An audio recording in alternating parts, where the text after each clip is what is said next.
Hi, I'm Jillian. Welcome back to my channel. Today I'm going to go over the books that I plan to read for the Picture This Readathon, which is run by Shelley Swearingen and also Jack from Spread Book Joy. This past weekend I was doing some tidying up and I came across some things that made me quite nostalgic about the time when my boys were very small. I found clothing that I had knitted for them, and I was looking at all of the picture books that we no longer read, and there are so many good ones, and I managed to find 6 that fit the prompts for this readathon perfectly.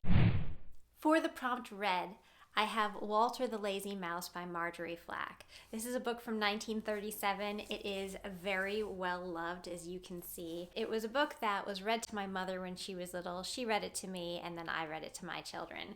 And it is a cautionary tale. In it, we follow Walter, and he is so lazy that his schedule becomes completely opposite from his family's.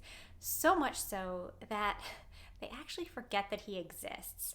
And one day he comes home to find the house is empty and his family has moved away. So this story is the story of Walter finding his family and the friends he meets along the way, and it's a story of his life becoming more ordered and disciplined so that he is a little bit more on time than he was at the beginning of the story. Next up is a Dr. Seuss book, Green Eggs and Ham. This fits the prompt of green. Everybody in my house enjoys Dr. Seuss books and also his artwork. We have a book on his art, and also we have a piece of his art hanging on our wall. This piece is called Pink Tufted Small Beast in a Night Landscape. So I'm quite excited to be reading Green Eggs and Ham. This is a story about someone who's quite picky and does not want to eat green eggs and ham, and then he tries it, and what happens? I'm sure you all know this story, but it's a fun one.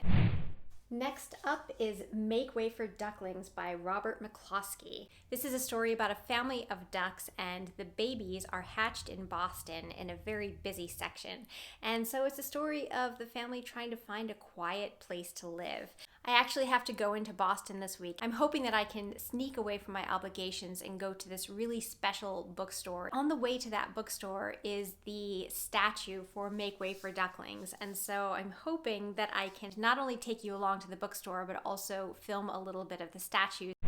Next up is another book that I've had in my family forever. It's called Alexander, and it is by Harold Littledale.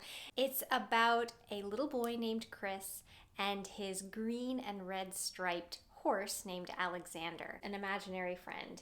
Alexander has done all sorts of things that he was not supposed to do. He has been jumping on the bed, knocking things over at the grocery store, spilling his milk in the morning. He just has not had a good day, and Chris is blaming him. Was it Alexander that did it, or was it maybe Chris? This story has a really wonderful message and a very special moment with Chris and his father at the end of the story. It's a lovely story. For the prompt home, I'll be reading Harry the Dirty Dog by Jean Zion. This is a story about a little dog who is white with black spots, and he hates taking a bath. And he runs away from home. He just has a wonderful time getting positively filthy. Then eventually he comes home. He is quite dirty and in need of a bath. It is a very cute little story centering around home. It was one of my children's favorites. For the prompt space, I'll be reading Giraffes Can't Dance by Giles, Andrea, and Guy Parker-Rees. This is a beautiful story about a giraffe who is convinced that he cannot dance. He sees all these other animals who really can move, and he looks at himself with his long neck and his gangly legs, and he just feels like he cannot do what they can. In the central part of the book, Gerald is gazing up at the moon and thinking about how sad he is that he can't dance.